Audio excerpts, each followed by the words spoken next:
Jesus. Seigneur, merci pour ces instants merveilleux que tu nous permets de passer dans ta présence. Seigneur, nous te recommandons encore ces instants merveilleux que nous allons passer de partager ta parole cet après-midi. Seigneur, je prie que ta parole tombe encore sur des terres fertiles afin que ça puisse porter des fruits dans la vie de chaque personne enseignée dans le nom puissant de Jésus-Christ. Seigneur, nous prions, nous demandons que ton Esprit Saint puisse nous aider à comprendre encore ta parole cet après-midi, afin que nous puissions mettre en pratique tout ce que le Seigneur nous aura enseigné cet après-midi en ce lieu. Dans le nom puissant de Jésus-Christ, bénis encore chaque personne représentée ici en ce lieu, chaque famille représentée, et que tout soit pour l'honneur et la gloire de ton nom, dans le nom puissant de Jesus-Cristo. Amém. Boa tarde a todos. Meu nome é Joel Baia Casadi. Eu sou da República Democrática do Congo, representando o continente africano no Carisma. E eu estou muito feliz de fazer parte desse seminário teológico. E eu aprendi muita coisa, eu aprendi muito. Então, vamos lá, porque o tempo não vai ajudar muito. O tema que eu gostaria de compartilhar hoje com todo mundo é a batalha pertence ao Senhor. E meu texto de base, segunda Crônicas, capítulo 20, né? E o texto é longo, é uma história longa, que eu não vou conseguir ler tudo, mas vou ler só uma parte para a gente ter uma ideia sobre o texto, sobre a história mesmo do povo de Israel. Vamos lá, versículo 1. Depois disso, os filhos de Moabe e os filhos de Amon, com alguns dos meunitas, vieram para fazer guerra contra Josafá. Então vieram alguns e avisaram a Josafá, dizendo: uma grande multidão está vindo contra Judá, do outro lado do Mar Morto da Síria. Estes já estão em Azazon Tamar e em Git. Então Josafá teve medo e decidiu buscar o Senhor, e proclamou um jejum em todo o Judá. Judá se congregou para pedir socorro ao Senhor. Também de todas as cidades de Judá veio gente para buscar o Senhor. Josafá pôs-se pé na congregação de Judá e de Jerusalém, na casa do Senhor, diante do Paço Novo, e disse: Senhor, Deus de nossos pais, não és tu, Deus nos céus, não és tu que dominas sobre todos os reinos dos povos? Na tua mão está a força e o poder, não há quem te possa resistir. Oh, nosso Deus, acaso não expulsaste todos os moradores dessa terra de diante do teu povo de Israel, e não deste para sempre a posteridade de Abraão, teu amigo? Eles têm morado nela, e nela edificarão um santuário ao teu nome, dizendo: se algum mal nos sobrevier, espada, juízo, peste ou fome, nós apresentaremos diante deste templo e diante de ti, pois o teu nome está nesse templo, e aclamaremos a ti na nossa angústia, tu nos ouvirás e livrarás. 10. E agora estes filhos de Amon e de Moabe e os do monte Seir, cujas terras não permitiste a Israel invadir, quando vinham da terra de Egito, mas deles desviaram e não os destruíram. Eis que eles estão nos recompensando assim, estão vindo para nos expulsar da tua propriedade, que nós deste em herança. Oh, nosso Deus, acaso não executaste o teu juízo contra eles? Porque em nós, grande multidão que vem contra nós, não saberemos o que fazer, mas os nossos olhos estão postos em ti. Amém? Então, esse texto que eu conheço muito bem, é um texto familiar, porque foi esse texto que me acompanhou na minha caminhada quando eu cheguei aqui no Brasil. Sempre ia esse texto, porque não ia para a igreja, porque não tinha igreja. Então, eu sempre ia esse texto, e o Senhor falou muito comigo em relação a esse texto, que eu gostaria de compartilhar conosco. Essa história é uma história do povo de Israel, porque eu gosto muito da história do povo de Israel. E essa história é sobre o reino do rei Josafá. E o que acontece? Aqui, o escritor está contando o que estava acontecendo, que Deus livrou Josafá e o povo de Israel das mãos dos seus inimigos. Então, porque teve um enorme exército que se levantou contra o povo de Israel. Então, a atitude de Josafá foi o quê? Consultar ao Senhor. Foi proclamar um jejum e juntou o povo para se humilhar e orar a Deus, para que ele e todo o povo buscaram o Senhor. Então, dentro das palavras do rei Josafá falou que eles não têm força, mas ele reconheceu que Deus tinha o poder de poder livrá-los das mãos dos seus inimigos.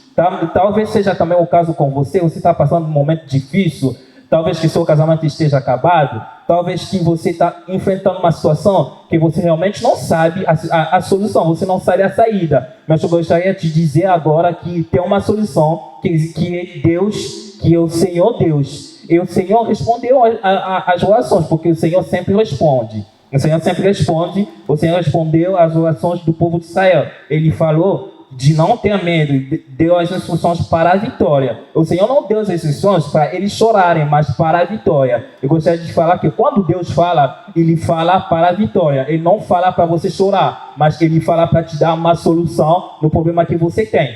Então, houve uma grande alegria. A gente já sabe como que a história acaba, porque houve uma grande alegria no meio do povo de Israel, porque Deus concedeu a vitória para o povo de Israel. Eu gostaria de falar também para você, na situação que você está atravessando, talvez não há nenhuma esperança, talvez a doença que o médico falou que não tem cura. Eu gostaria de falar que hoje Deus está contigo nessa batalha, Deus está contigo nessa luta. E você, como Deus está junto contigo nessa batalha, você vai sair vencedor, porque a vitória com certeza é sua. Então, o que acontece? Deus já concedeu a vitória para seu povo. Já é uma evidência, é uma verdade. A verdade é que você já anda dentro da vitória. Você não vai batalhar para ter a vitória, mas você já está andando dentro da vitória, porque Jesus já venceu na cruz do Calvário. Então essa doença não tem poder sobre você, porque Jesus já venceu. Então, o que devemos fazer para viver essas vitórias no meio das batalhas? Porque fala, Joel, beleza, eu tenho as vitórias, mas como que eu posso viver essa vitória no meio das lutas que eu estou enfrentando hoje? Então, eu gostaria de compartilhar algumas atitudes que devemos ter para viver as vitórias no meio das batalhas. Então, a primeira atitude que você tem que ter é que você tem que sempre buscar a Deus em todas as circunstâncias. A Bíblia fala no versículo 3, então Josafá teve medo e decidiu buscar o Senhor e proclamou um jejum em todo o Judá. E o povo inteiro se juntou para buscar ao Senhor. É a coisa mais importante que você precisa ter, que você precisa fazer, é buscar ao Senhor. E buscar ao Senhor, porque Ele tem as chaves. Ele tem a chave a todos os problemas que você tem. Ele expôs a buscar o Senhor. Ele chamou todos os povos para poder buscar o Senhor. Ele não se apoiou nas suas próprias forças, mas ele se apoiou no Senhor dos exércitos, que é Deus, o Deus do povo de Israel. Ele buscou o Senhor. E gostaria de fazer essa pergunta: quando você está enfrentando os problemas, quem você busca? Você busca aquele patrão? Você busca seu tio que sempre tem dinheiro? Você busca não sei quem? Mas eu gostaria de falar agora que a única pessoa que tem as soluções de todos os seus problemas é Deus. E Deus, busca o Senhor primeiramente. A segunda atitude que devemos ter é louvar antes de qualquer coisa. Quando você busca o Senhor, tem que louvar o Senhor, porque a estratégia que Josafá teve no momento da batalha, que a gente não leu, mas vocês podem ler depois, é que ele colocou o povo, ele colocou os adoradores bem diante de todos os restos do exército. Ele falou: vocês vão levantar um louvor, aí depois do louvor vamos batalhar. Esse aqui que era, como dizer, a estratégia que o rei tinha para conseguir combater. Mas o que acontece? Quando começaram a louvar, a Bíblia fala que Deus colocou uma emboscadas no meio do exército inimigos. Eles se mataram. Por quê? Eles levantaram um louvor ao Senhor. O louvor ao Senhor é a segunda coisa, a atitude que você deve ter. Eu não sei, talvez você já está mago no seu coração, você não já sabe mais fazer, você não já sabe orar. Eu gostaria de te falar uma coisa: louve, porque Deus tem a solução. O que Deus quer ouvir na sua boca e quer ouvir você falar, que Ele é poderoso para te livrar dessa situação. Então, a gente tem vários exemplos dentro da Bíblia que demonstram que quando aquelas pessoas tiveram problemas, começaram a louvar. primeiro exemplo que eu gostaria de dar fica no livro de Josué, capítulo 6, 16 a 20. Aí fala da história do povo de Jericó. Quando o povo de Jericó começou a conquistar a terra prometida, eles começaram a dar uma volta e começaram a levantar o louvor ao Senhor. A Bíblia fala que quando que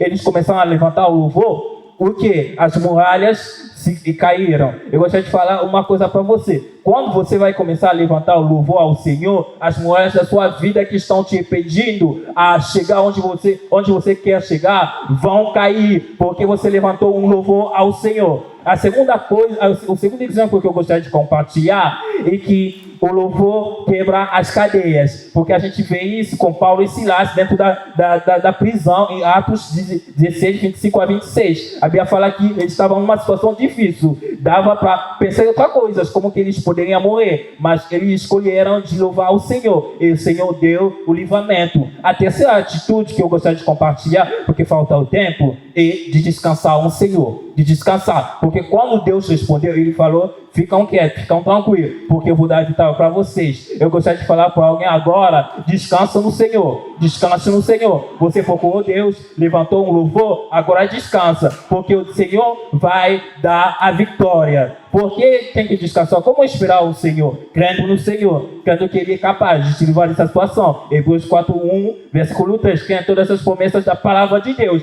Tudo que a palavra diz, creia nisso e descansa no Senhor. E segunda coisa é renovando a sua mente, cada dia renovando a sua mente, porque você não pode permitir qualquer coisa entrar na sua cabeça para abalar a sua fé, mas continua renovando a sua mente. E a conclusão eu gostaria de falar é a seguinte: que os momentos difíceis não chegam para nos matar, mas para demonstrar o poder de Deus que se aperfeiçoa em nossas fraquezas, como fala 2 Coríntios 12, 9 a 10. É a segunda coisa, é que a nossa atitude diante de um problema conta muito para a nossa vitória. Depende de como que você se levanta para procurar a Deus. Nunca devemos nos prostrar diante do problema, mas devemos nos prostrar diante de Deus, porque Deus te dá a vitória. E a terceira coisa para acabar é que o lugar da sua batalha vai se tornar o lugar da sua bênção. Então fica aí, fica firme, levanta o louvor ao Senhor, como fala em 2 Coríntios,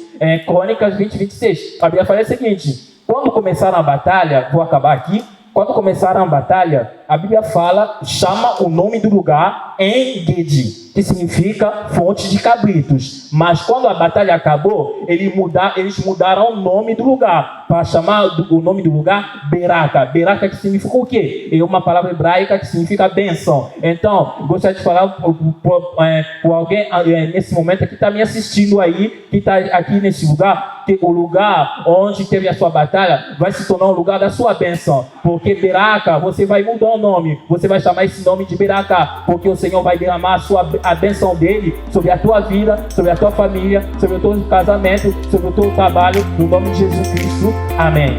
Que Deus te abençoe.